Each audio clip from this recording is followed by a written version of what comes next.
Thank you all very much for being here. Thank you for coming to Zoom, and those people on YouTube, thank you very much for coming. And if you all have any questions or anything about the past few weeks, we've been talking about bodhicitta. And so does anybody have any comments, questions about the Heart Sutra or any of the other discussions that we had?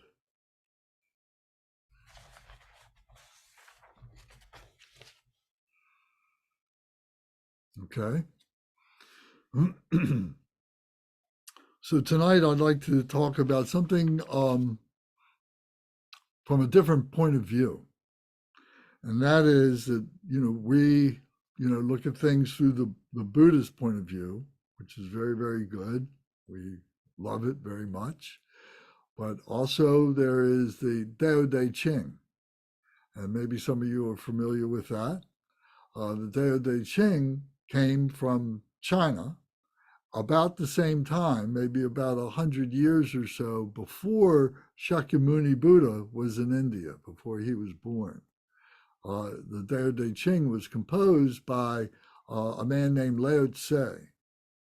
And the story about this is that he was a scholar of sorts that was in Eastern China, and many people were coming to him, many aristocrats and the royal court and so on of China would come to him as like a librarian, that he knew where all these different texts were and all these different items and so on that they might want to reference and so on. So after many years of that, he grew tired of that, and he felt like that there was something beyond what he was doing in China, and he felt like he had to get out of the mainstream of what was happening in the Eastern China, and he wanted to go out into the hinterland. He wanted to have his time of retreat and so on. So the story goes that as he went out to northwestern China, and he was coming out to the frontier, there was this great gateway, that people had to pass through, and there was a gatekeeper there. And the gatekeeper said, recognized him for who he was, and said, "Well, I'll let you through, but I want you to tell me about what it is that you're looking for. Tell me what it is that you've accomplished. I know that you've done all these scholarly things, but I want you to bring it all together in a comprehensive, concise dissertation, if you will." So Lao Tzu agreed and spent a night and a day, in composing what became the Tao Te Ching. So the Tao Te Ching, it means Tao is spelled Tao, and that means the path or the way. The way is what it translates as, the way. And Te means virtue. And Ching, Ching, means a book. So what this translated into English means, it's the book of the way of virtue. So doesn't this sound a lot like Buddhism, what we talk about all the time and study all the time? So the key element, or not, I shouldn't say it that way, but the key symbol of Tao Te Ching, you probably have seen many times, maybe you've recognized it as the yin and yang symbol. Part of it is white, part of it is black. I should have had a copy of it that I could show you right now, but I didn't think ahead that far. But I'm sure you're all familiar with that yin and yang. And so generally, it represents the duality, our dualistic nature of human beings. So the yin is kind of like the decay, the decline of things. Things are moving away. The yang is things coming up, things arising. One is destruction, One is creation. One is decline. The other is aggression or aggressiveness, I should say. One is progress. One is falling down, an entropy, they would call it. And one is a chaos from that falling down, and the other is an order from coming up, from that structure coming up, and so on. So you can see there's this, constant moving, this yin and yang, and it's the natural way of human beings. It's a natural state of affairs, so to speak. It's who we are as human beings. But what we can do is we can come to a center point, what we talk about our one-pointed mindfulness, and be able to be kind of a balance between that yin and yang. So the hero, if you will, of the Tao Te Ching is the sage, S-A-G-E. So the sage is a great teacher, a great wise person, whatever names you might have for him, a guru, etc. So in the Tao Te Ching is chapter or step number 25, the path of the sage. So this is what I wanted to discuss with you. And I want to read one line and then have a discussion about that. And then move on to the next line after that and talk about that. And I think you'll find it very interesting on a number of different levels. So without me, suggesting too much, let's go right into this and see what arises out of this. I think it'll be an interesting conversation.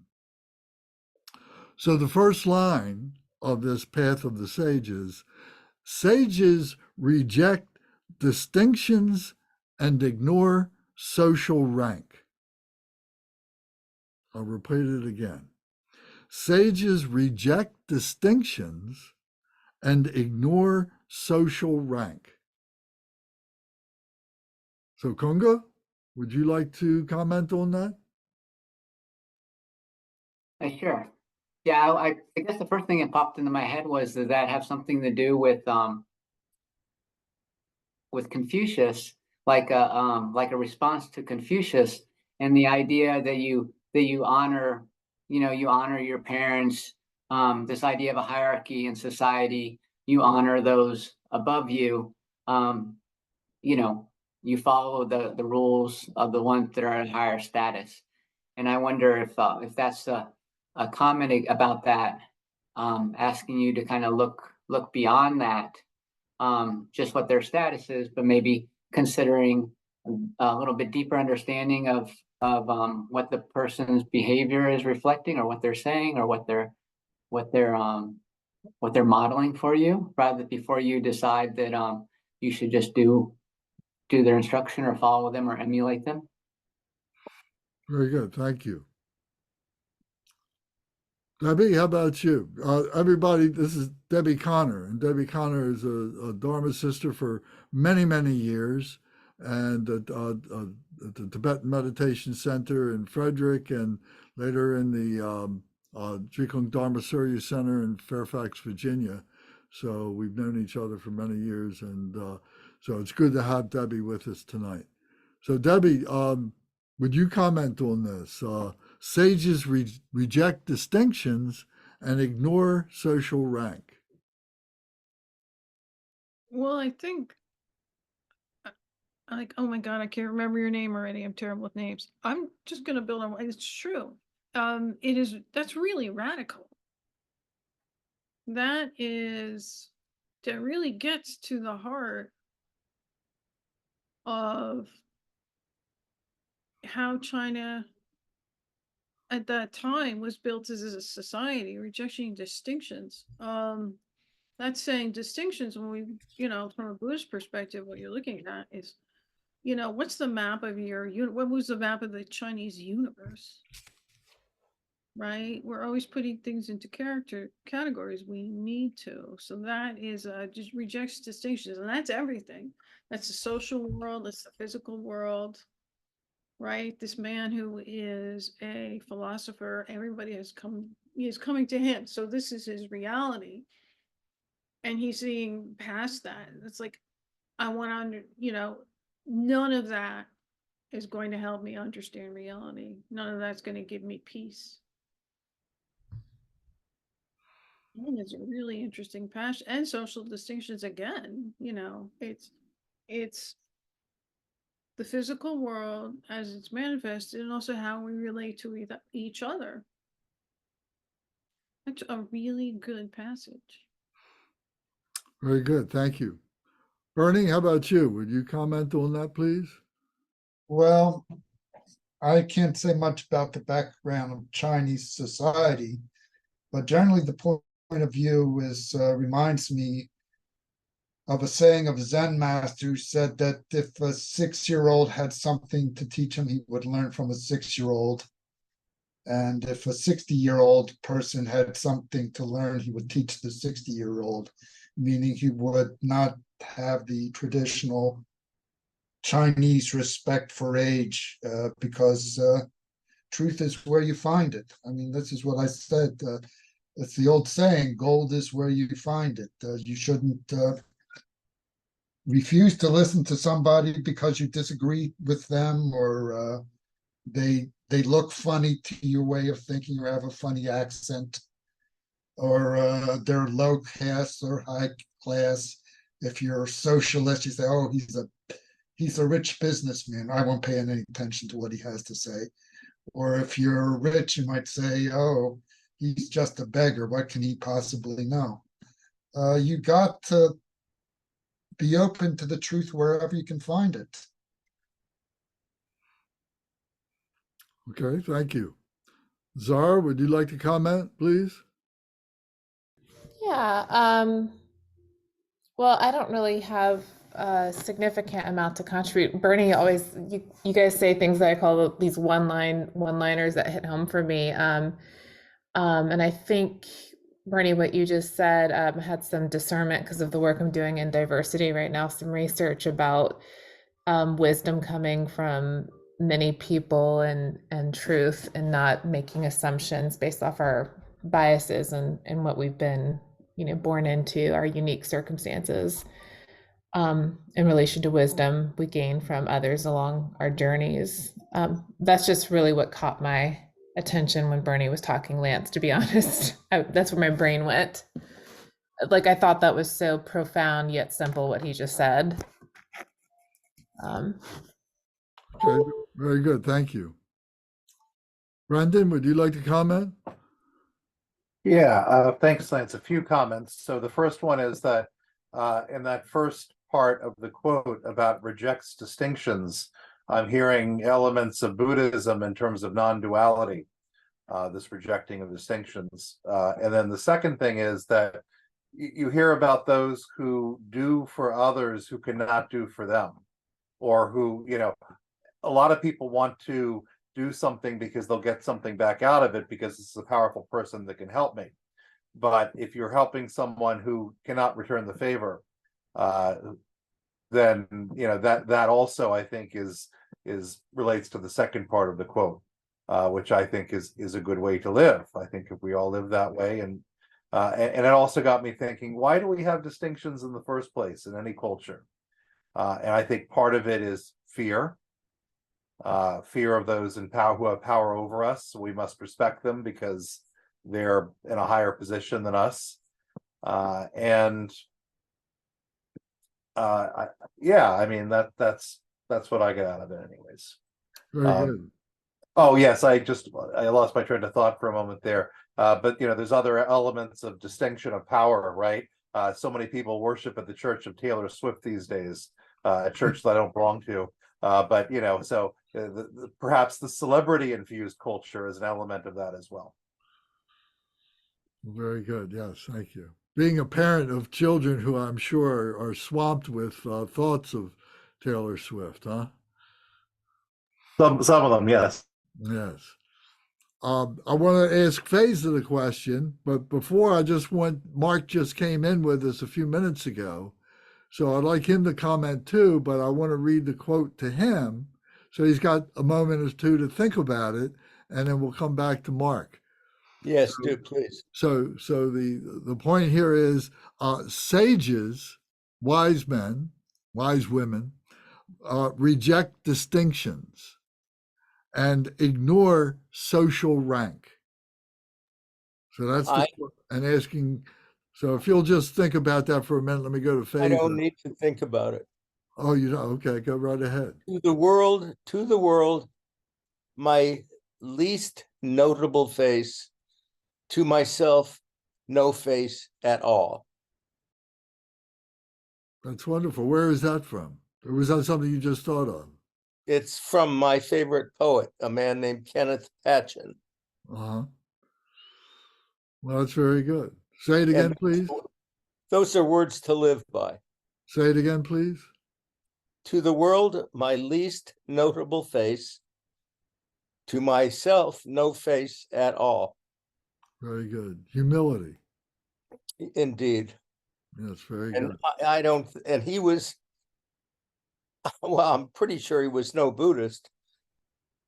Did he have a religious bearing of any kind? I know he was raised a Catholic, but that's as much as I know about his past in that sense as there is to know in all the reading I've done of him and listened to his wife in his absence. But that's a very Buddhist thought, in my opinion. Yes, of course. Yeah. Thank you. Yeah, I'm glad to be here. Thank you. Yes, we're glad you're here. We've missed you. Faiza, can you give us a comment? What do you think about this quote?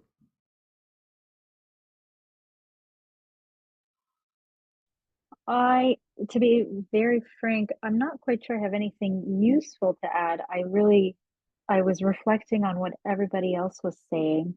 And I think I've told you before, um, I, I, I don't know if I have the skill to interpret certain things, from a certain spiritual level that some people have access to, and I don't. So I try to apply it as literally as possible. So I'm trying to apply it to certain situations where,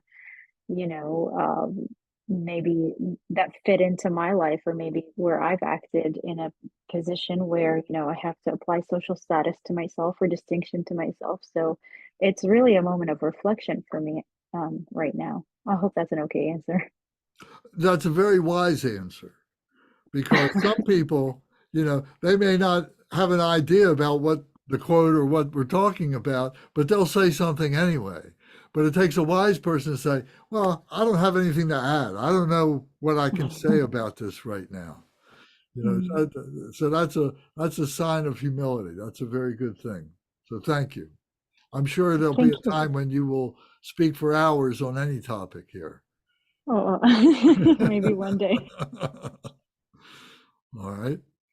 So there's a point I just want to make, and the chronology of things, because this was all during the time several hundred years before the time of Christ. We're all familiar with that change in the calendar and so on, or the change of Caesar. This is the Caesarian calendar that we use, and it just coincidentally happens, I guess, with Jesus Christ coming. But nevertheless, Lao Tzu was around the time of 571 BC. So it's almost 600 years before the time of our calendar coming, before the new calendar comes. So it'd be 2,700 years, 2,800 years, 20, whatever. Confucius came another 100 years after that. And the Buddha came roughly another 100 and some odd years after Confucius. So there's 100 years roughly separating these three great people, who are often quoted, for many different reasons. And it's my understanding that Lao Tzu who is the first of these, was a spiritualist and was, brought into the conversation, the Chinese conversation, as a spiritual, visionary who was trying to help them understand, human nature and so on like that. Confucius was speaking about a order, a structure, like a governmental kind of an order, and the governments of China, which would have been the emperors and so on, they seized on that because that was a way that they could use Confucianism to control the people that they were trying to control by creating this sense of virtue and morality and so on like that Confucius spoke about. But it was my understanding, it was less about spirituality and just more about human nature and how to discipline ourselves to behave in society and so on. And then Buddha came along another 100 years later, and of course he was talking about liberation, how it is that we liberate ourselves from the human condition, that we rise, that we become transcendent, et cetera, et cetera, et cetera. So spending more time in the spiritual realm, if you will, and then being able to apply what we learn in the spiritual realm to what time we have as a human being, as in this ordinary life, and how we bring that spirituality into this life and so on. So for me, that's just a thumbnail of looking at these three great masters. So the next quote here is, people of the natural way, people of the natural way don't care how society sees them. So, Brendan, what would you think about that? I think the older I get, the punier my ego gets, which is a good thing. And I blame the Buddha in a good way with helping me through that process. And so I think I think the less we care what other people see of us or think about us, the better off we will be. Okay. I'm on his side. You're welcome. Yeah, Mark, what would you say about that? I would say I'm liberated each and every time I consider that thought.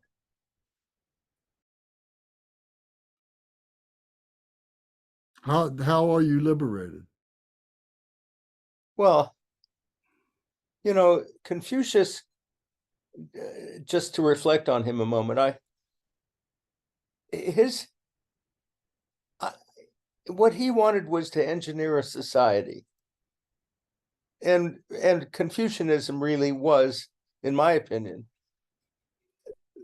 a great start at that. And rank and power were very, very important in those days, as I recall from my reading.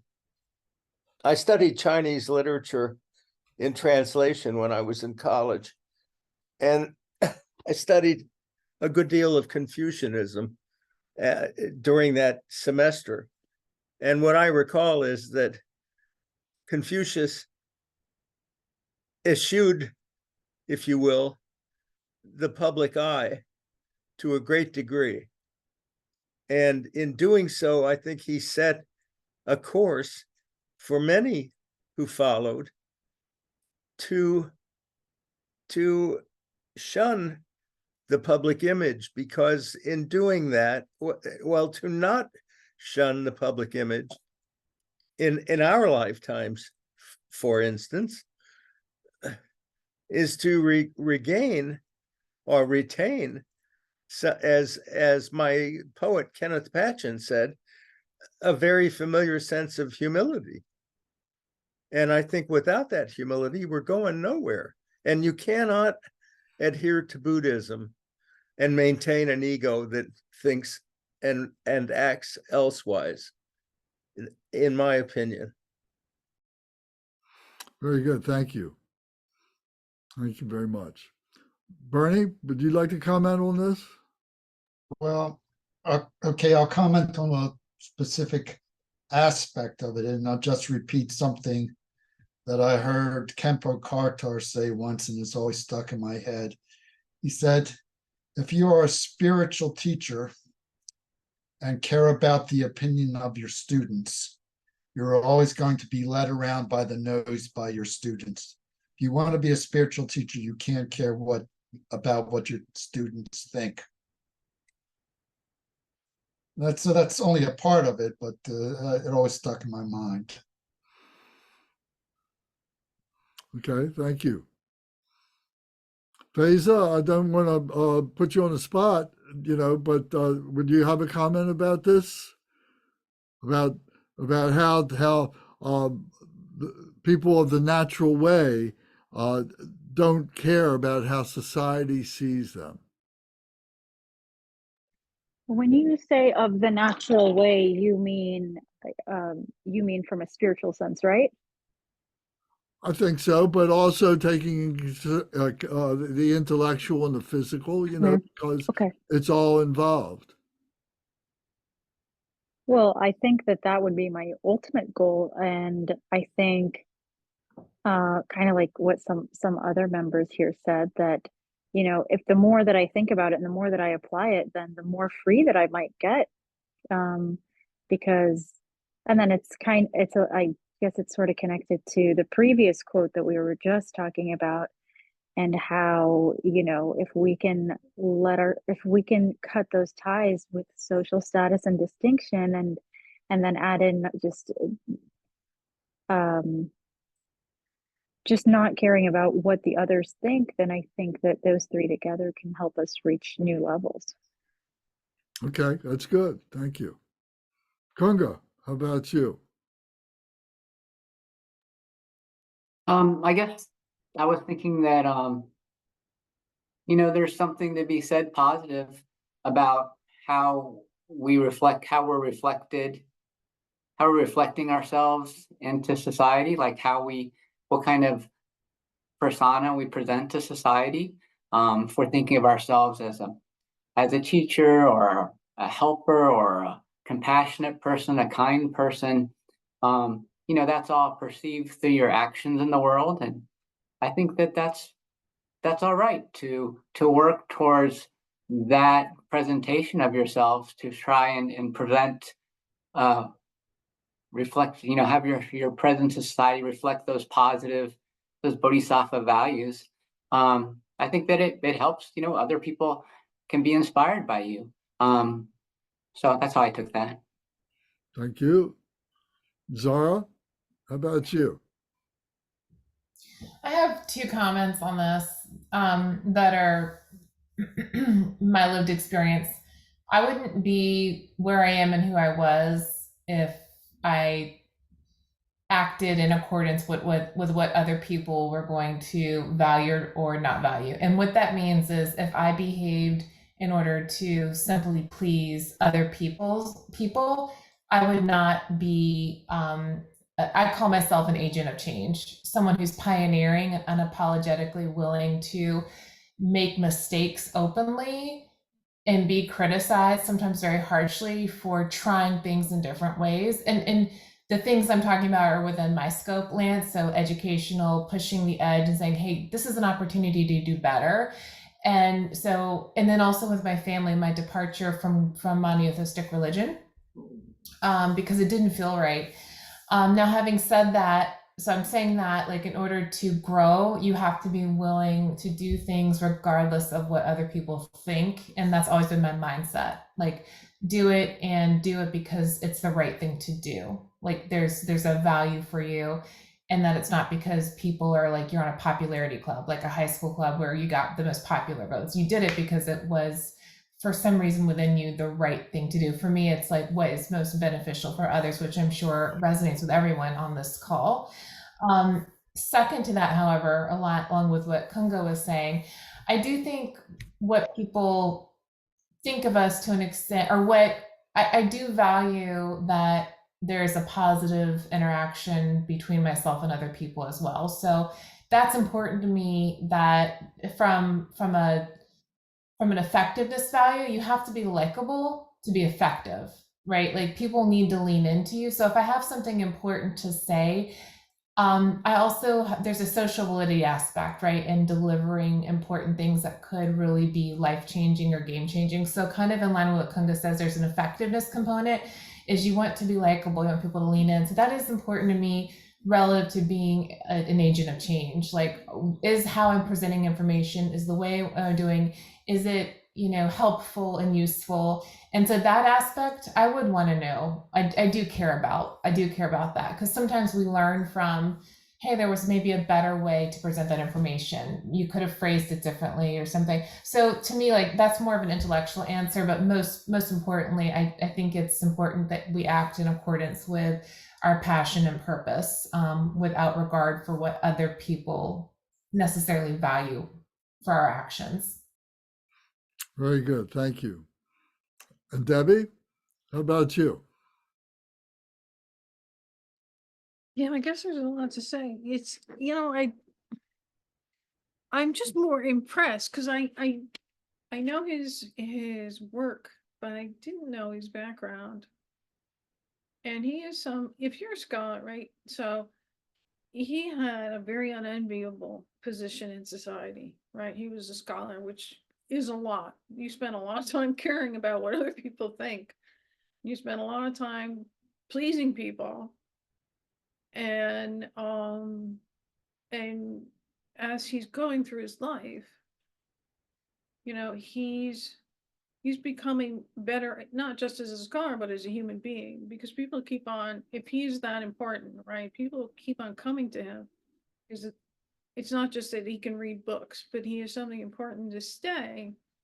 And he's looking at that. And, as you get older, you naturally tend to care less about what people think. And so he's pretty ballsy, actually, right? He's like, I have an unenviable position in society, but I have something more to say, right? I have something more to say about reality. I've looked at all this stuff, and that's like, that's it. It's like, don't think about things like your importance, your position, what other people think of you. And, but in a profound way, not just, don't care what people think about you. Right? And he goes through that gate. And, I've been listening to people and think he's this really important person. And he goes through a gate, and the gatekeeper's like, hey, you're walking away. What have you spent your entire life learning about? And he's perfectly willing to spend a day and a half sitting there writing stuff down and thinking about it and getting answers for that. And he's fascinating. I mean, like, you really have brought his life, alive in a way that thank you very much. But he has the ability to say, look, stop thinking about your, it's ego, caring about what people think about you. That's ego. It's an unnatural way to be. It is a waste of time, right? It is very impressive. And people listen, because it's not only does he have important things to say, but it's true. It's like, he's not some regular guy. He comes with these things and brings them to society, and society changes because of it. Well, very good. Thank you. I wonder if he knew that's what he was doing or not. I think just on the short run, he was just trying to please the gatekeeper to open up the door for him so he can get out. And he was never heard of again, is the way the story goes. He went out into the wilderness and nobody heard from him. That's funny. For myself, I would say, looking back at what I've done over and over again is I kind of move into a group, a situation of people, and has a particular, focus of what you're doing, whether it's a social group or it's an intellectual group or something. And I just kind of sneak in, and then I kind of assimilate into it. And at some point, I speak about, what's important to me, what I think is important. And then I wind up kind of leaving, I wind up looking for another experience, looking for another adventure or something like that. So in some way that's, it says, a society is something that you can pull from. I think everybody's kind of said that. You kind of pull from the group that you're in. You learn some things, but then you say, oh well, there's something else besides this, and I'm going to take what I've learned here and I'm going to move forward with it in another way and see what else is out there. Okay. So is this interesting? I'm finding the conversation pretty interesting. I love this, Lance. I love what you're doing as an activity. It's very thought provoking. Okay, good. Thank you. All right. So the third statement here is they do not need the approval of society to know that they are on the right path. They do not need the approval of society to know that they are on the right path. So let me start off with Faisal on this question. I'm just going random and I'm trying to keep people in a different order all the time. So it's not anything personal. So Faisal, can you comment on that? Can you just repeat it one more time? Sure. They do not need the approval of society to know that they are on the right path. And this is talking about the sage. Well, I think that might be true to an extent. I think that I'm not sure. I might have to think about this one. You want me to come back? Yeah, I want to hear what everyone else has to say. I'm still thinking about it. All right, very good. Then Zara, how about you? What do you think about that comment? I think these are building off each other. Yeah, so it kind of goes back to what the one we just went from.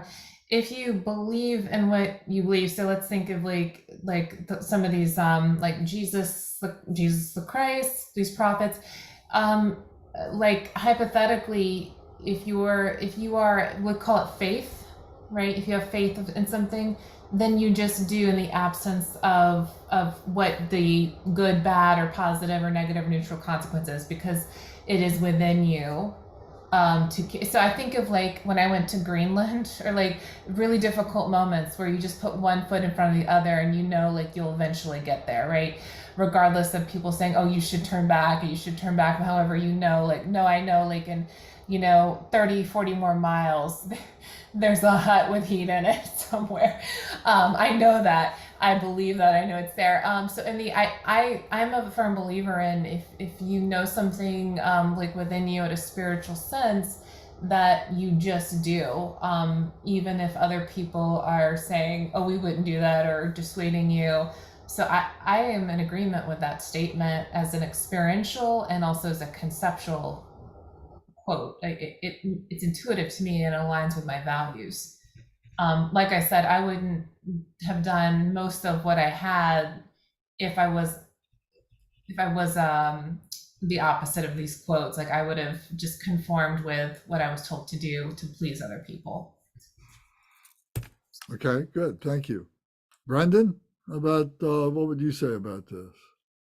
Of all three of these quotes, they're all powerful, but I find this one the most beautiful. And I think the most true to life in my experience.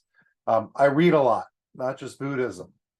And I read a lot about the war in Vietnam. And I just finished a book called The Things They Carried by O'Brien. And if you haven't read it, you should. And one of the things you really understand as you read this book is how, I'm sorry, by my countrymen, the people of Vietnam were dehumanized and very bad things were done to them. And I know a lot of people who would call me unpatriotic for saying this, and would, have not made themselves aware the way that I have. And I know that sounds egotistical, I apologize, but my point is that that's just one example of why going with the crowd is not necessarily the right thing to do. And that you are going to have a level of expertise about certain things, and there's no reason to go with the majority if the majority is wrong. And so that's, to me, that's a profoundly insightful quote. And many experiences in my life back that up. Very good. Mark, how about you? What would you comment on this?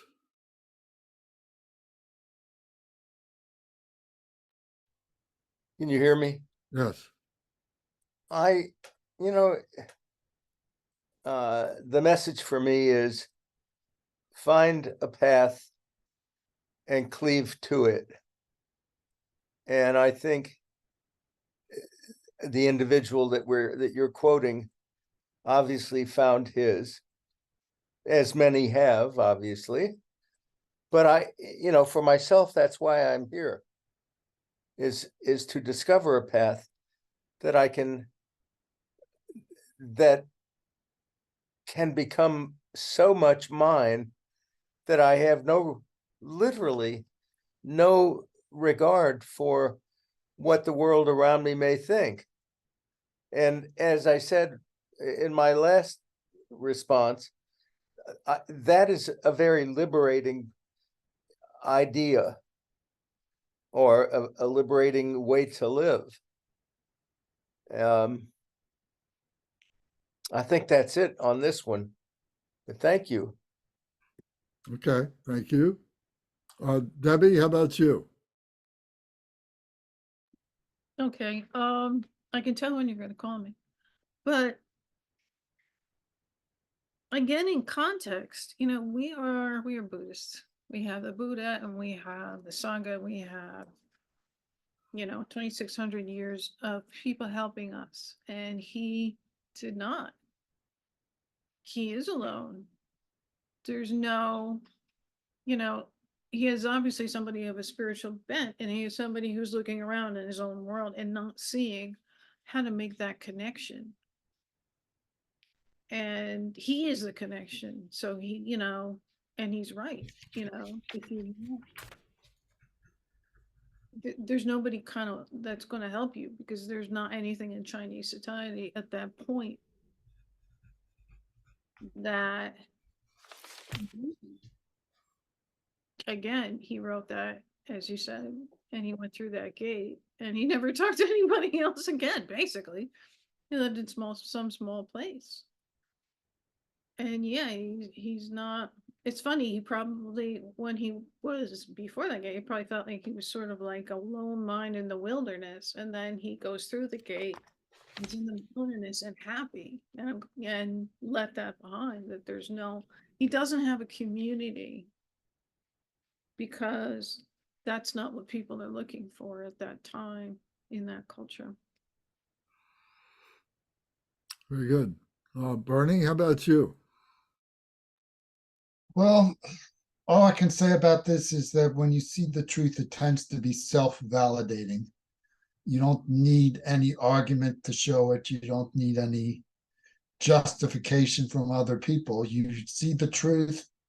It's so clear and so obvious that nothing more is needed to tell you that it's the truth.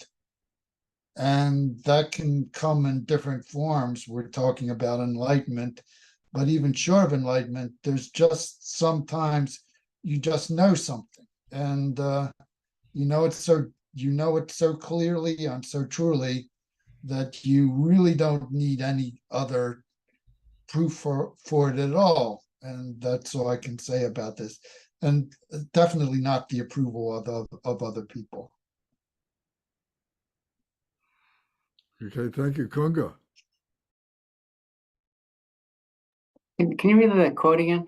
Sure. It's they do not need the approval of society to know that they are right.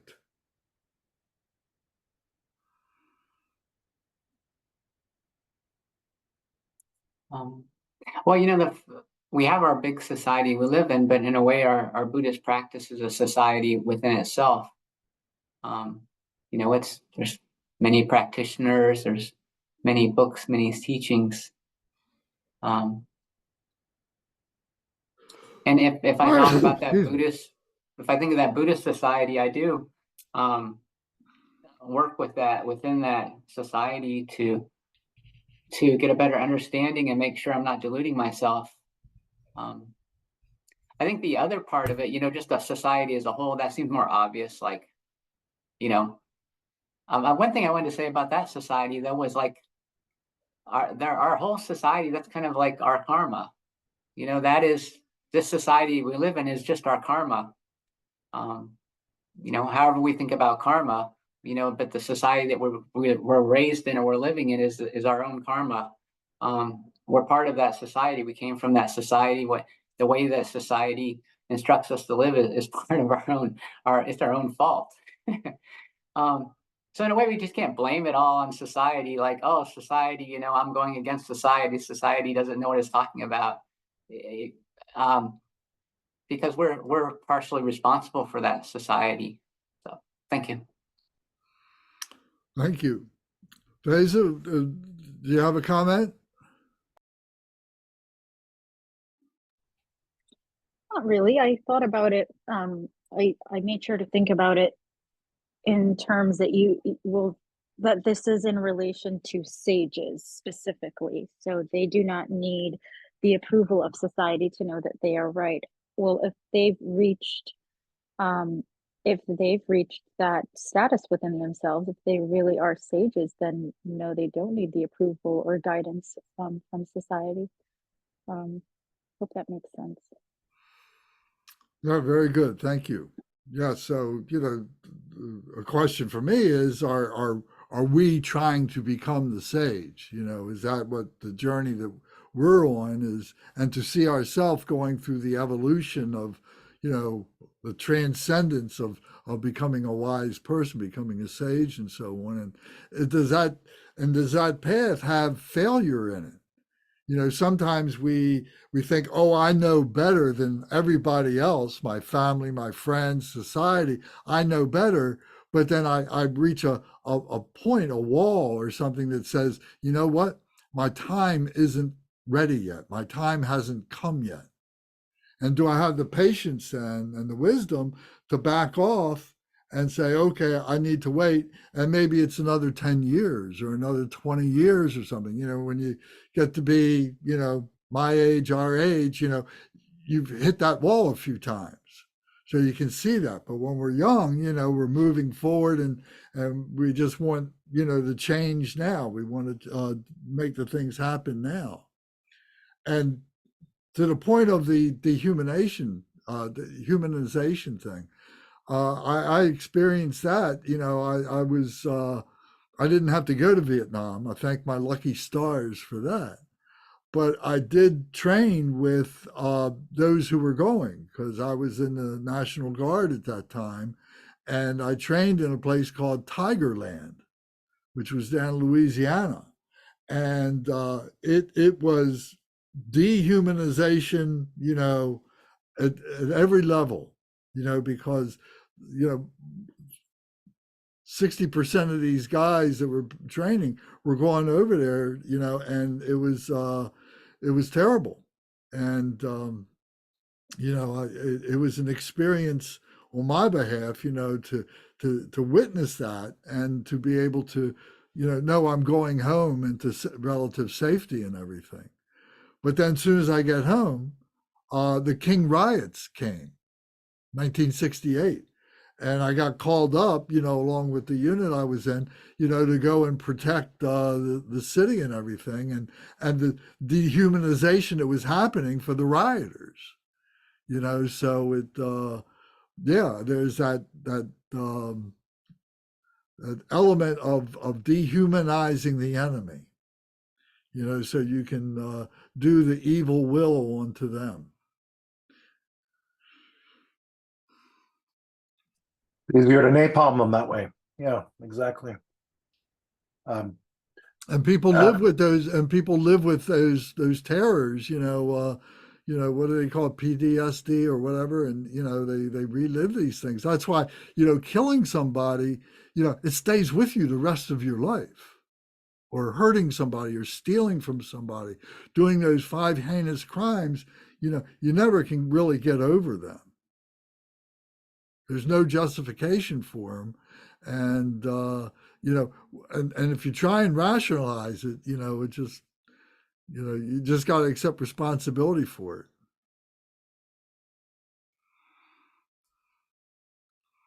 All right, so the 4th line here is they honor their teachers and respect their students. So the sage, they honor their teachers and respect their students. I know this isn't a very deep one, but maybe somebody, Mark, would you like to comment on this first, please?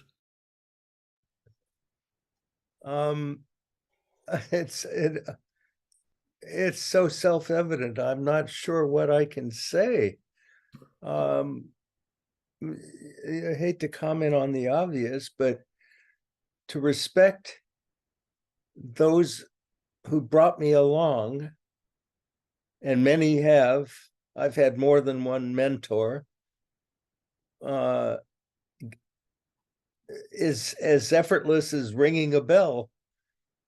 And if I were the sage and had students sitting at my feet, I would have ultimate respect for them, because they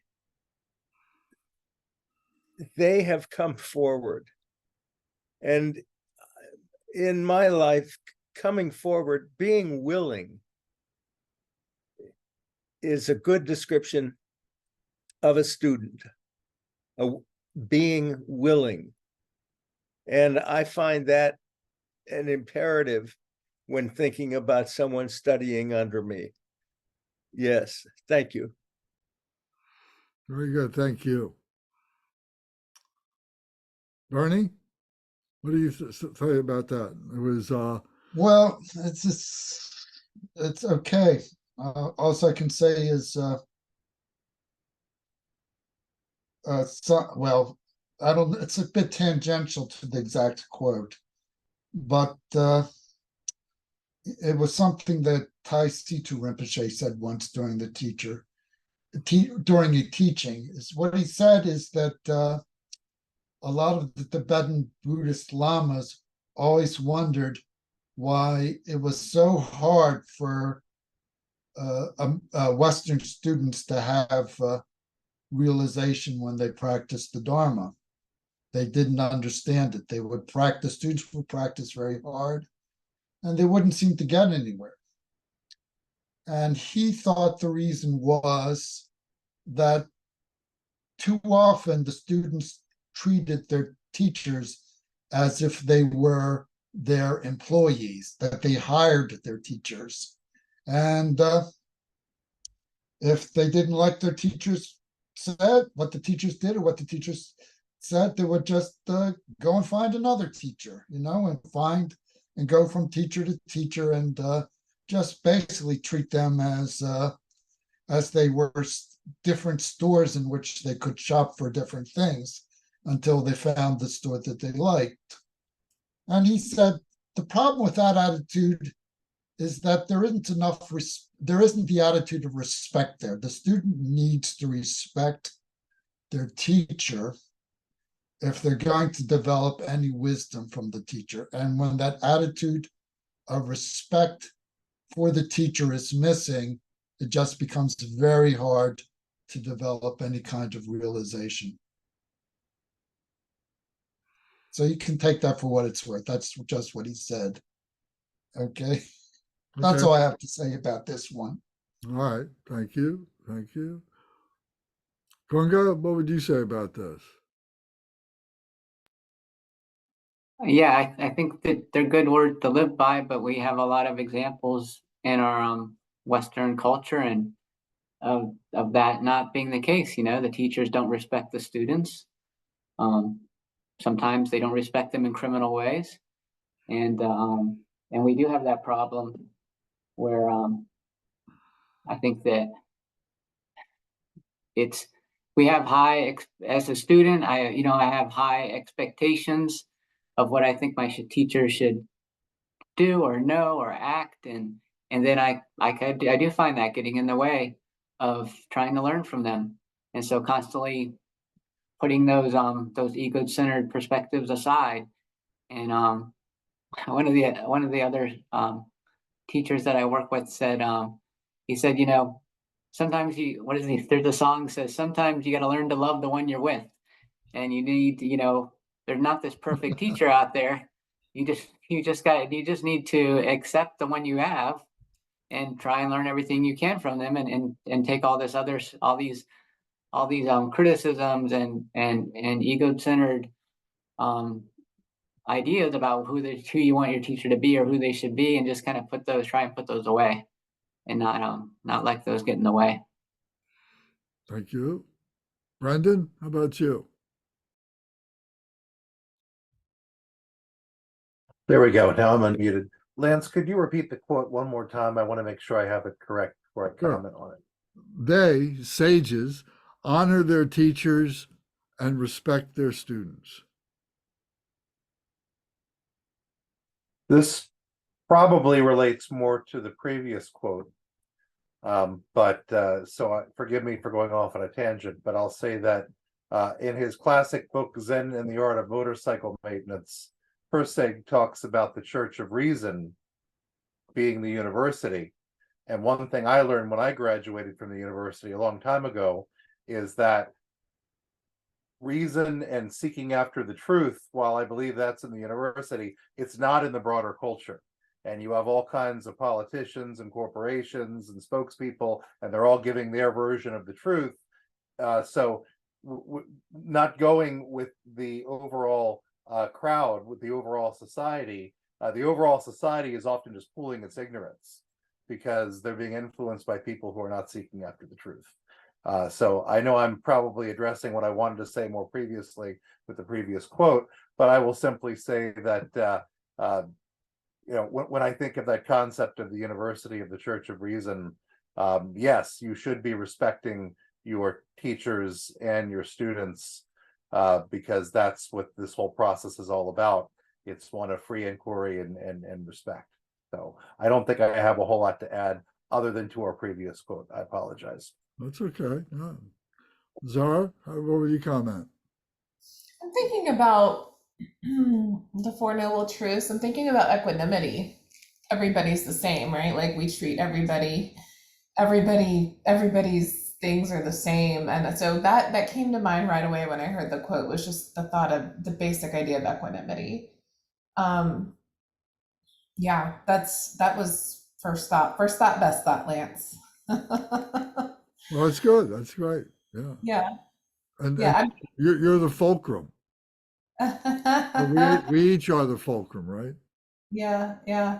I don't really have anything. Bernie, some of Bernie's comments were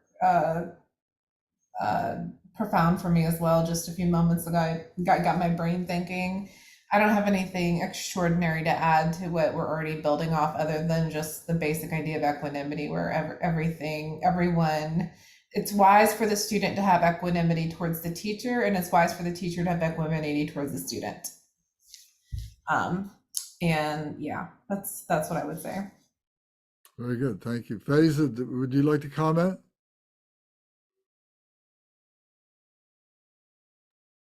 I don't think I have anything useful to add, but I appreciate the conversation and the comments from everybody.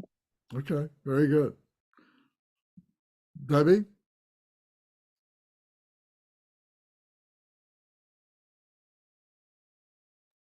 Okay, just took a while to mute. I'm gonna have to dig out my copy of the Tao Te Ching, because I wonder how broadly he was sort of casting the net of students and teachers.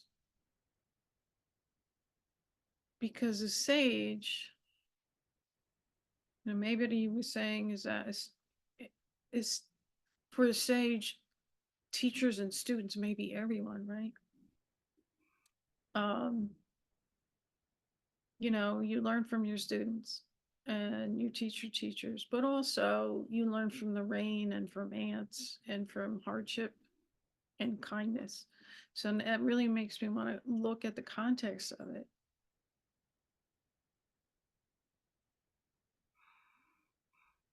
Okay. But also, again, when he was speaking at the time, that's also meaningful. It's always meaningful. Learn from, respect your teachers and learn from your teachers and understand what the sacrifices they make for you. And then for your students, understand that your students are in this place where you as a teacher can, make the universe blossom like a flower for them. And so respecting your students is just that, and making sure you guide them without ever making them feel small.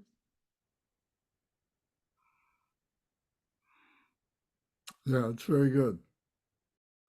I was looking at it very simply, and I was thinking of like a washing machine. We're in this washing machine and going back and forth, reciprocating, and so on.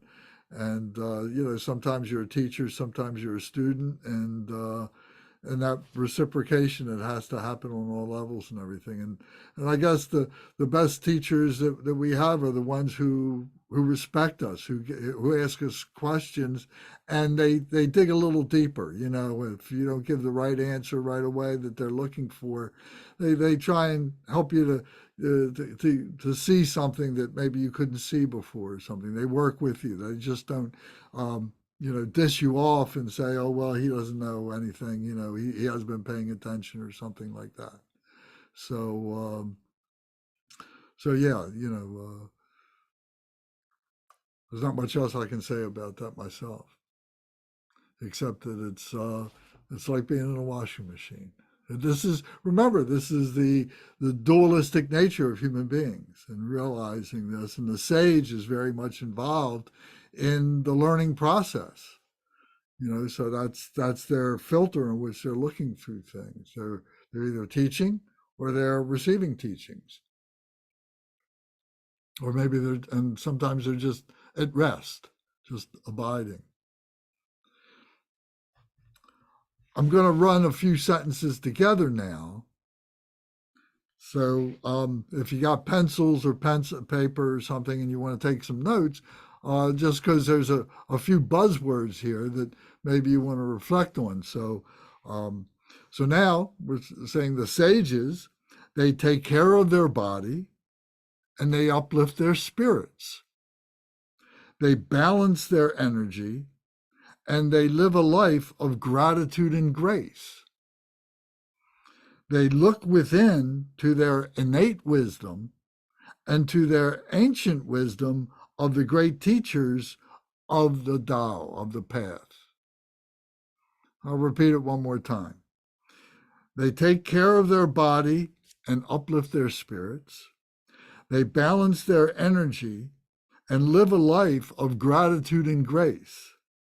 They look within to their innate wisdom and to the ancient wisdom of the great teachers of the path.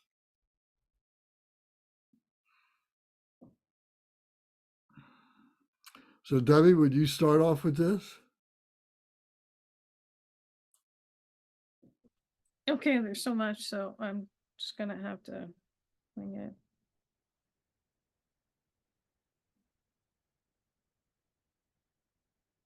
Innate wisdom versus, not versus, but ancient wisdom in the past.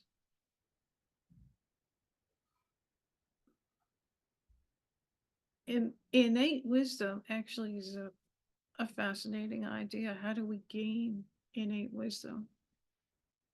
Right? When we're a kid, we don't have a lot of innate wisdom. So much of what we do is, if you're seeking wisdom, right, you're seeking it everywhere. And then as you're learning and thinking about stuff, you do learn to trust. You cultivate innate wisdom. You trust innate wisdom. You run things by innate wisdom. Innate wisdom comes from the teachings of the past, and it comes from like instant experience. And that's an interesting dynamic.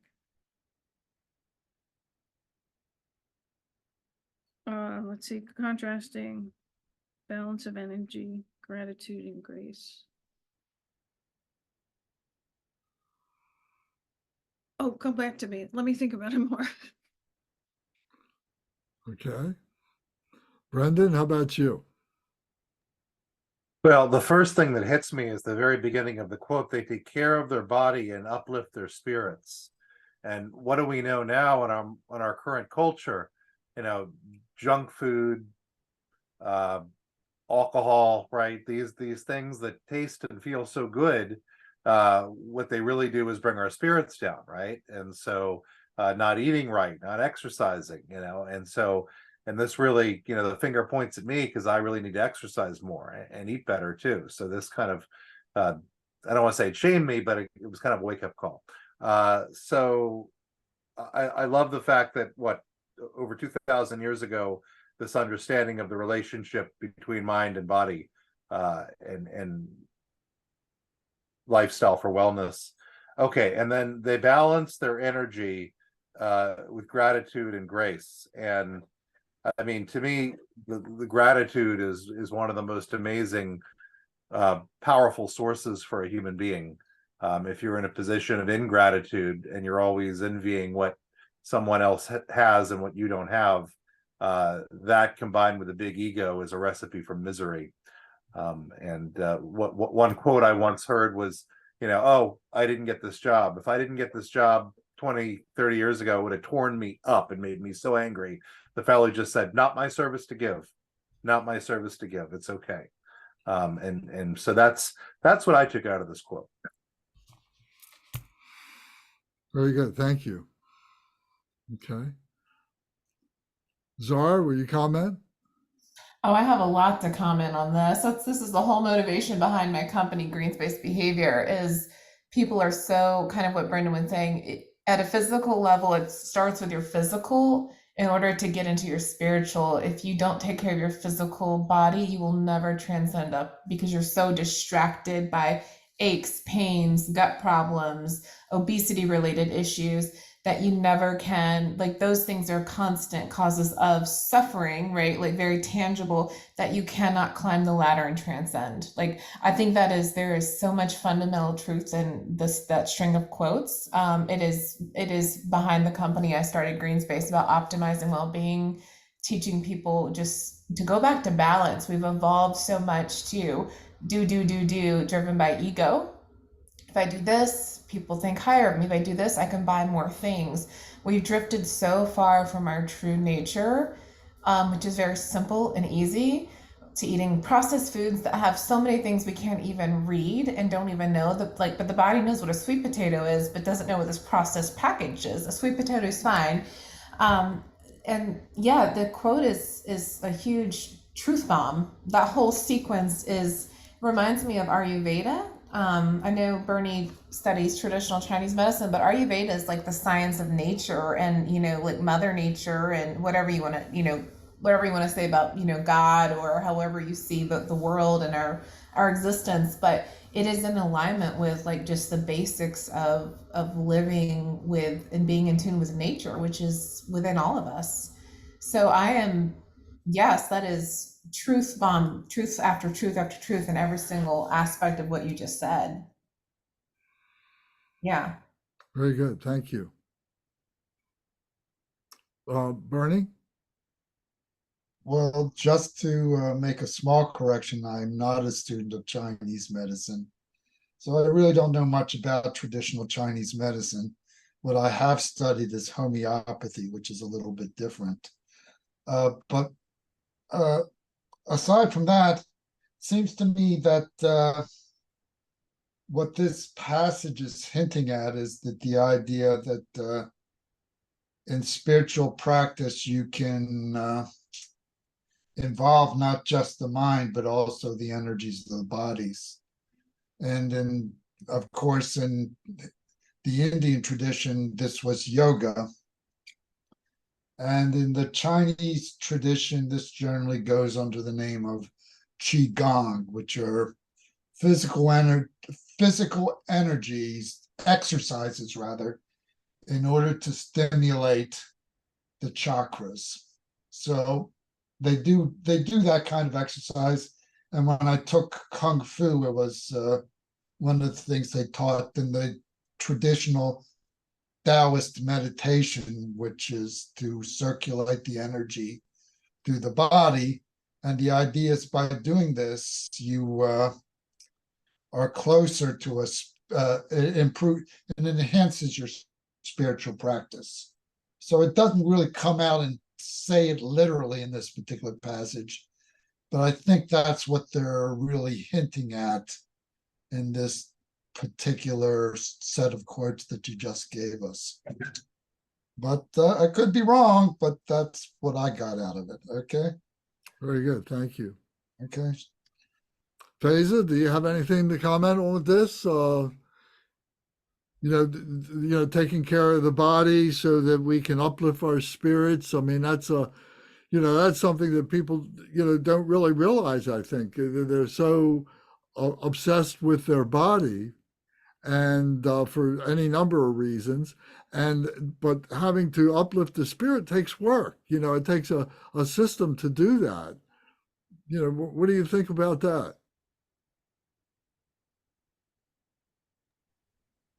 For me, at least, the mind, body, and spirit go hand in hand. So if I'm not taking care of my body, I'm not able to take care of my mind. And one thing I had to cut out this year was alcohol, because I tried to convince myself that as long as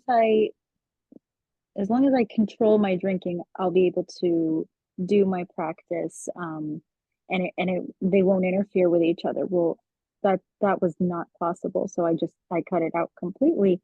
And also, I also want to say I really appreciate Zara's comment on Ayurvedic, the Ayurvedic traditions. I learned a little bit about that when I was learning about yoga, and that's something that goes in line with what I'd like to strive to be as well.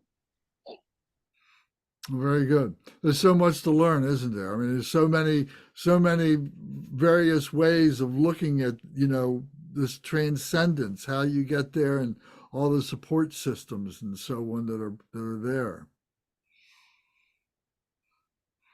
Konga, would you comment, please?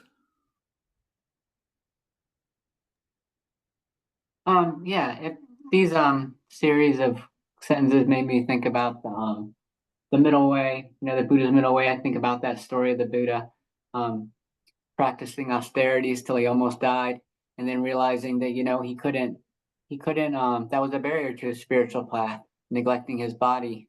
I think in my own life I can push my body in a way that I injure myself, trying to be healthy, which is kind of a funny problem to have. Like, you exercise too much and you injure yourself.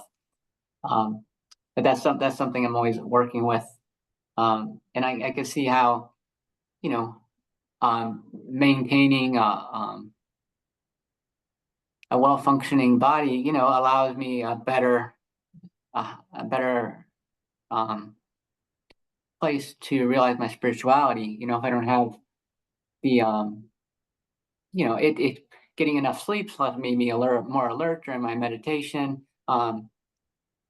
Eating well helps me keep from being distracted because I have an upset stomach, or there's a lot of physical things that we can manage, physical symptoms we can manage to give ourselves a better basis for our practice. I thought about the gratitude and grace. Again, it's just that ability to be grateful for the gifts that you're given in your particular place in the world. Your gratitude for despite all the bad things of our society. We don't have. We're not currently at war in our country. We're not currently suffering from famine, widespread famine or disease, though maybe COVID we were a couple of years ago, but our quality of life, our general quality of life is pretty high, high enough to allow us this luxury of practicing our Buddhist path. So to remember to be grateful for that. And then I think of the grace as being able to accept other people's gratitude for what you provide, and not like think, oh no, don't say that, it's nothing, but to accept that, you are doing beneficial things, and some people, it helps people to be able to express their gratitude. So not, taking a middle way with that. And then this last one, to appreciate there's some things that maybe you can learn from yourself, and there's lots of things you need to learn from others. And to just always remember that humility, that you just know your own little perspective. Regardless of how much you're pretty limited on, based on when you live, where you live, what you see, what you experience in life. You just have just a really small pinpoint on what's really going on in the world, and to know that there's so much out there, so many other perspectives you can learn from, and to maintain that openness to that. That's a struggle for me. I'm constantly judging and criticizing things that I hear, because like, oh, I haven't experienced that, or I don't think that way. But I really could just need to file them away and just kind of sit with them and not automatically criticize and judge every single thing that I see or comes into my ears. It's not really that helpful to do that. Thank you. Thank you. Mark? Honestly, I don't think I can augment anything that's been said so far, but I'm happy to be here. Let me say that much. Thank you. Well, thank you. I think, one of the points here that rang true with me was the innate wisdom part, and it's part of it's karma, that karma wisdom, and recognizing that we have gifts or we lack gifts. Maybe sometimes we wish we had more, that we could do different things that just don't come easy to us, and maybe we just decide that it's better to just follow the path of least resistance, and just work with the talents or the gifts that we have. And if that includes a wisdom, a common sense, that we bring with us in our life. Some people I know just always make wrong decisions, it seems. They don't have a common sense for some reason or another, and they have a hard time respecting other people and changing. But we're fortunate, we're 8 people here right now, and I would have to say that we're all, fortunate people. We all have gifts of wisdom. Otherwise, we wouldn't be here, Where we are on that spectrum varies, and it doesn't matter. It's just the fact that we're trying to understand ourselves, understand each other, and be able to create a peaceful coexistence with each other. And that's what I think we're ultimately trying to do, to have peace on earth. So the next thing, let me see, I can run a couple things together here too. It says, the sages, they are fully engaged with the world, yet they are not overly affected by it. They feel a deep and grounded connection to the earth and are connected with all under heaven, or the cosmos, and their life is not run by their emotions. So I'll read those 3 statements again. They are fully engaged with the world, yet they're not overly affected by it. They feel a deep and grounded connection to the earth and are connected with all under heaven. And their life is not run by their emotions. So Zara, would you start off with that? It's so funny. This quote really speaks to me. There's a lot I would say, but I want to just be concise.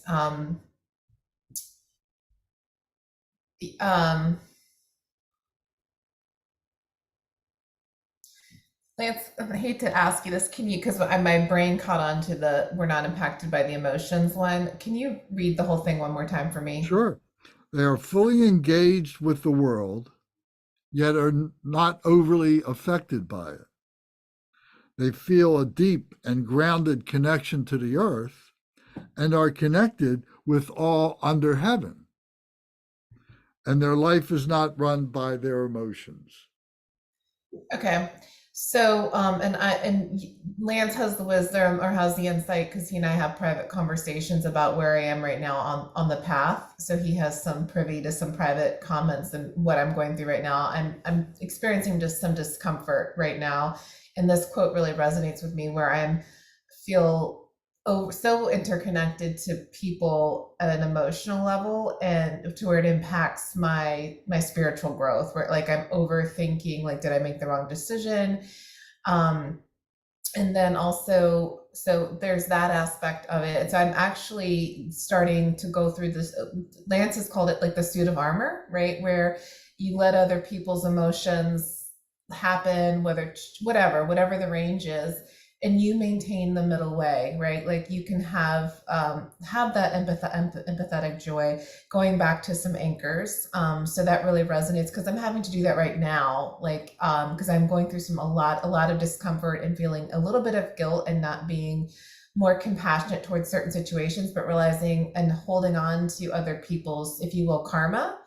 It's actually having an adverse impact on my ability to continue to grow in ways that I think are necessary for me. And then going back to the end of the sentence for the quote of the about the mood, that's funny to me because I've had to go through some physical detoxing because I've had some like GI infections. Lance is also aware of that. I had to go through a lot of medication and a lot of all this stuff. And while you're detoxing some of these heavy metals and stuff, it's your mood can swing within 24 hours. Like you're like happy, crying.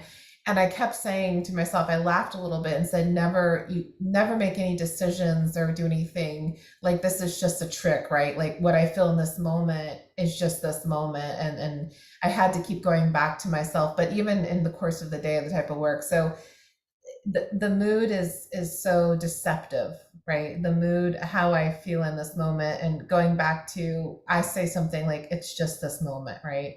Or it's just today. This past week was really rough for me, and I kept saying it's just these few days. Don't, continue to have joy and gratitude. So this is such a beautiful set of sentences you just said, because it really does embody being Bodhisattva and being a spiritual warrior. Like you have to have those things fluency, or you will succumb to the drama and suffer cycle. Thank you. Brendan?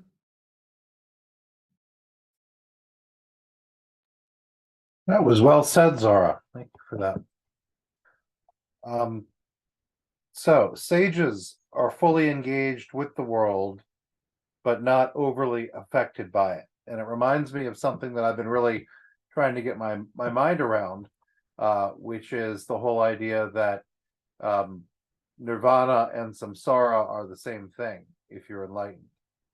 And this is something I keep fighting because I want to get to the far shore and not have any more problems and just be happy. I want to escape the samsara and go to the nirvana. But here, fully engaged with the world, but not overly affected by it. And I think that's a good explanation of what we are called to do, to be fully engaged with the world, but have that sense of detachment, so the outcome doesn't really matter. And by doing that, you can accept well, I don't mean to sound dualistic, but you can accept both. Deep and grounded connection to the earth, and then life not run by their emotions. Yeah, wow, what I just heard really resonated with me, because I've had a very challenging year. I had a oldest child go off to college, which if you've been through that, that's difficult. And on top of that, a very challenging work situation of work. I don't want to go into a lot of detail, but just a new project, kind of like running a startup company. It's been very challenging to me. And I'll tell you, my emotions they're not always the same as where I actually am. I mean, they don't always reflect the reality of the situation that I'm in. And there's one quote that I read from some business guy who was running a startup company, and it's like, things are never as good or as bad as you think they are. And that really, really spoke to me. And I think that therefore, if you're always being tugged by your emotions, well, you're just going to be like that, and you're not going to be happy. You're not going to be at peace. So that's my take on it. Thank you. Debbie? All right, I'm just gonna build on what everybody has said as well. It is very much Bodhisattva behavior. Engaged with the world. You know, when you look at the life of Garchen Rinpoche, engaged with the world, very compassion and active compassion, and actively making the world a better place, and being with people, being there for people. It's kind of like our little guidebook, actually, connected to all. We are never not. We're connected to everything, the physical universe, the Dharmakaya, each other. But we don't let that overwhelm us. Not ruled by emotion. Very, very important, because, you know, we have our own stuff to deal with, but yet everything's always in flux, and people are always in flux, and the people around you, people you know, people on the other side of the planet are always affected by them. That's definitely sage behavior. I mean, that's Bodhisattva behavior. It's again a guide for us. Be engaged with the world, but don't, you know, acknowledge that, you know, if I was just by myself, I don't have to worry about other people's negative emotions, but there's suffering in the world. You have to be there for people. You have to experience it, get into it, get down into the weeds, keep your emotions in check, and just radiate compassion. Thank you. Gunga? That just gave me chills the way you just said that. Thank you for saying that. That was very lovely. Thank you. I'm glad I can be helpful.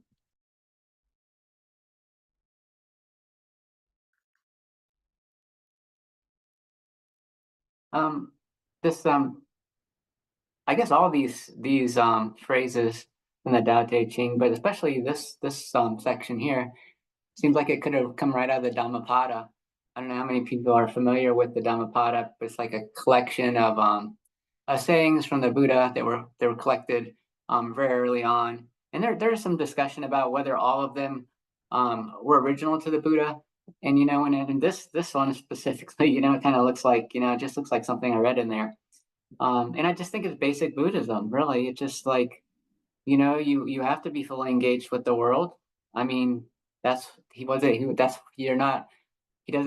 teaching so that you could go off and live your whole life in a cave just so you can receive your personal enlightenment. He was asking you to, you know, work on yourself so that you could work on others, because in the end, there's really no this distinction between yourself and others. It's just a delusion. And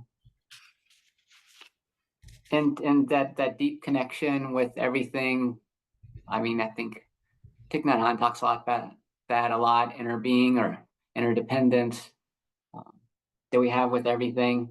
We tend to see ourselves as a separate, like, actor on the stage, you know, and we just kind of appeared, and we just do with things what we want. But really, all of our actions and our speech in the world are really having effects. Even our thoughts are affecting ourselves. And you know, it's a bad idea in general to let your emotions decide how your life should be run. Your emotions, you know, you've been developing them for thousands of years, I guess, millions of years, right? They're for to help you survive, but they don't necessarily. I mean, it's a pretty basic level of survival, and most of those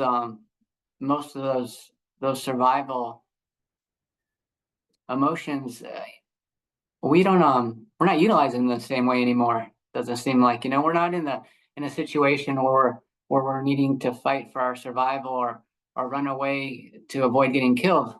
And so those emotions are being utilized in a way that's maybe not as effective in our stressful modern life, and we don't have the same type of things that we have. And it's just it's just karma, right? It's just because our body develops slowly, you know, it doesn't develop like, you know, like that. And so even though we can develop technology to make our world completely different than it was 2,000 years ago, our body is still the same body from 2,000 years ago, or maybe from even 3,000 years ago. So thank you.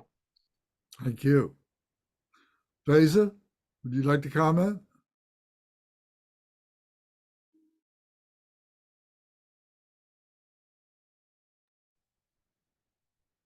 I really appreciated everyone's input on it. It's something that I struggle with, especially the emotions part. And that's why I decided I needed to rejoin tonight's meeting because a lot of what everyone said helps put things in perspective for me when I'm applying these things to myself. But again, I don't have anything useful to add. It's something that I'm learning.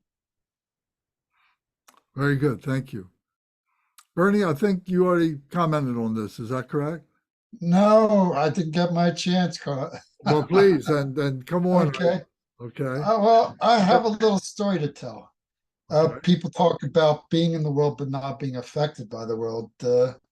About how sometimes that might be fairly difficult. I just have a little story to tell from my life. I was once up in the Buddhist monastery in Woodstock, New York, and I did a retreat for a week. Just doing shamatha for a week, nothing more than that. And at the end of the retreat, I went back to Woodstock, and I was going to catch the bus back to Baltimore, first to New York and then to Baltimore. But there was a while before the bus was going to come. So I went into a coffee shop to get a cup of coffee. And in the coffee shop, there was the manager talking with an older woman. He was older and she was older, about the same age. And they had a younger woman also serving the customers. And the manager said something to the younger woman who was serving the customers to there was sort of a put down. I can't remember exactly what it was. So he was kind of like showing off for this lady he was talking to, and he put her down. And she just shot him a look of such anger and hatred at that time. And, because I'd just been in retreat for a week, I was just really sensitive to this stuff. I said, oh my God, I see all this hate here, and I just can't deal with it. I can't deal with this level of anger and hate after doing a week in retreat, My mind was just very sensitive to this kind of stuff. And people don't realize that the more you practice meditation, it can get very difficult to deal with daily life because people are just such nasty people at sometimes. And when you get a little bit clear about what anger is and what hate is, it just affects you so profoundly. Now, obviously that wore off after a while, but just at that very moment, I just said, oh my God, how can I deal with all this anger and hate right here? And so that's the kind of thing that makes being an ordinary life, but not being affected by it, very difficult. So anyway, that's just my little story. Bernie, Lance, can I interject? That's actually what I'm feeling right now is as I've gotten more into my spiritual evolution, if you will, it's become like kind of what you just described. It's like I'm overwhelmed by dealing with how to deal with these emotions. And it's almost to a point where not that I want to retreat from the spiritual journey, but I don't like, it's like, oh my gosh, I don't know what to do. Almost like I'm going to crumble in on myself from almost being like having like an exponential spiritual growth. Like it's like too much of a growth where it needs to be a little bit more incremental. Which is why the Sangha is so important to have a teacher who's like, it's okay, this is normal. Like I can see the importance of Lance in my life.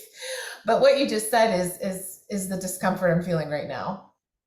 Oh, I'm sorry to hear that, but it was only a temporary state. It was just because I was just coming out of the meditation retreat. It wore off pretty quickly. I mean, if you're in New York City for any period of time, you'd go crazy if you felt that sensitive all the time. So anyway, so yeah, just was a little story I thought I would pass on. So that's all I have to say. Well, thank you both for your candor. Thank you. Mark, what would you like to say about this? Well, Well, by way of excusing myself for being a complete dullard tonight, I've been overcome with COVID, and since Thanksgiving have been here in the house and have had very little stimulation intellectually, to say the least. So, you know,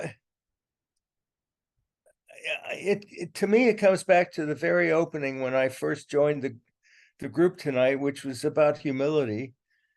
And I keep thinking that's for myself. I can't speak for anyone else, but for myself, that's what I want to be true. And as somebody was speaking a moment ago, the thought of Ram Dass jumped into my head, wherein he postulated that we should all be here now. And of course, there are many ways for that to be true, but in humility and in a meditative, ameliorative spirit is all I can manage. For me, that's the name of this game, the one I call life.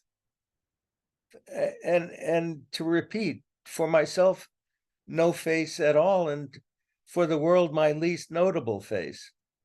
And I live by that as much as I can. And I don't want to be affected by the world around me any more than I must. I have fought against that since the 60s, when I sort of woke up, and I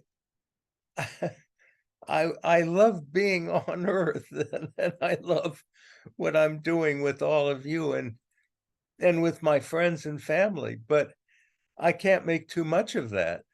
It's, we're drops of dew on a blade of grass, and at any moment we may be cut down. And so I think to myself, hour upon hour, much to my own suffering, how important it is to move on and to somehow take what I am a part of here in life and become more of it, and at the same time be less a part of it.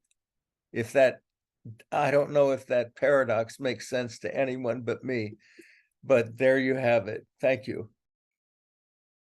Yes, well, thank you very much. I think that there's a spiritual practicality that we have to be able to begin to exercise, to be able to use. We have to practice it. And what we have come from these past number of weeks talking about emptiness, that we need to put all this into the, through the lens of emptiness, that all this is all temporary.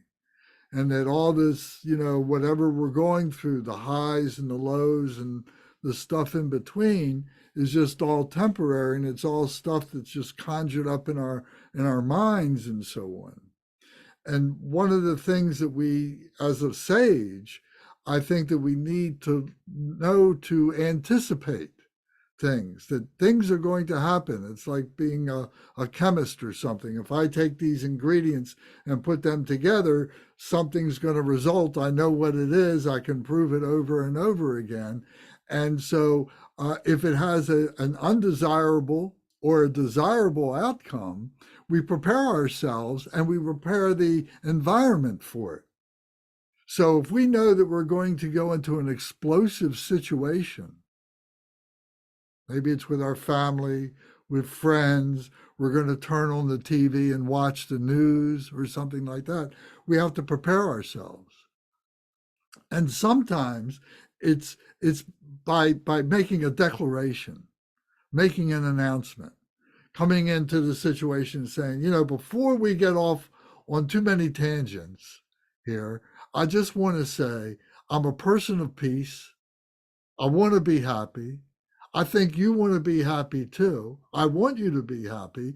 And what can we do to focus on happiness? And anything that divides us, anything that makes us uncomfortable, let's stop it immediately. Let's have a way, let's have a password, where we say something and say, because, well, somebody's gone a little bit too far off on a tangent, we'll say, some innocuous thing, refrigerator or something like that. And everybody knows, oh, we're going a little bit too far off. We got to bring it back to love, compassion, joy, and equanimity. And the sage, sometimes can be very passive, but sometimes the sage can be a leader and can be out front and has to do it deftly and know how, not too aggressive, but in a way that everybody can follow. So I think that these statements here that Lao Tzu has made and the statements that we've all made together here analyzing this, I think, in a practical sense, we have to be able to make this work for us and work for the people around us and so on. So there's not much time left in our thing here, but there's a few lines here. I would just like to read this quickly so that you hear the rest of the path of the sage. They are not proud, they are humble. They are not aggressive, they embrace the yin. The yin is the passivity, is the passivity that can lead to chaos. They embrace the yin. They do not overextend themselves in an effort to appear useful to others. They age gracefully and are eternally useful in spirit.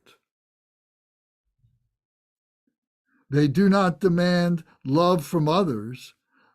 They give love freely.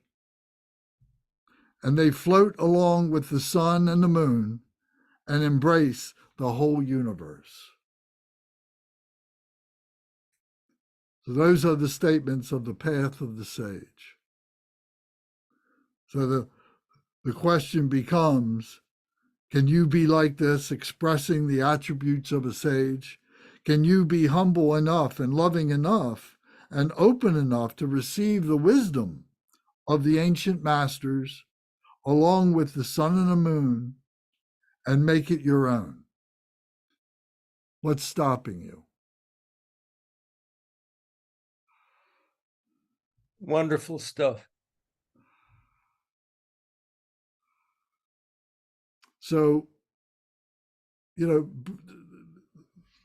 Dharma, the bodhicitta, there's so many ways of expressing it, looking at it, so many different traditions and so on. There's not one exclusive one that is better than another in the essence of what it is. There may be some that are more articulate and so on and have different ways of being able to explain things, the articulation. There may be that, but the essence of it all is the same.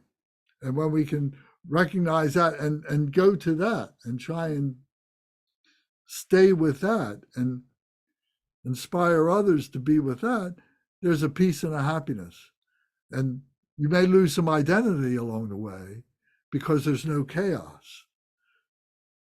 There's no ego, and it becomes quiet. So thank you very much. If anybody has any final statement you'd like to make, you can take a minute or so and say something, but otherwise we should do our dedications. What's the name of the book you have been taking these quotes from, Lance? That's my only question. The Tao Te Ching by Lao Tzu, and I think we talked about it a year or so ago. And Did you say the Tao Te Ching? The Tao Te Ching. This was all from the Tao Te Ching, chapter 25. Thank you. Yes. So I've got this. I can email you this one sheet if you want that, and I can send you the titles of the books.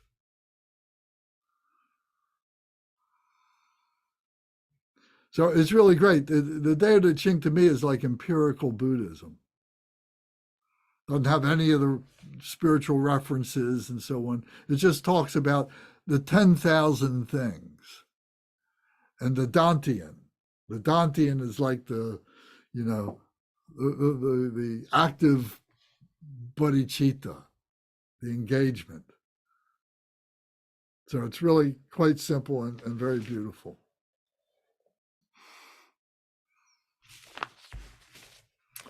Okay. So I will recite the short refuge prayer, the Dekorma prayer only tonight. By the virtues collected in the three times, by myself and all beings in samsara and nirvana, and by the innate word of virtue, may I and all sentient beings quickly attain unsurpassed, perfect, complete, and precious enlightenment. May the teachings of the great Trikumpa Ratna Shri and all the other great masters who are omniscient, lords of the Dharma, masters of interdependence, continue and increase through study, practice, contemplation, and meditation until the end of samsara. Om, Ah, Hong. Om, Ah, Hong. Om, Ah, Hong. May my body, speech, and mind become inseparable with the body, speech, and mind of all the enlightened ones for the benefit of all sentient beings. Thank you all very much. Thank you all. Thank you all. Nice meeting you all. Thank you so much. Good night. You're Thank you. welcome. Thank you.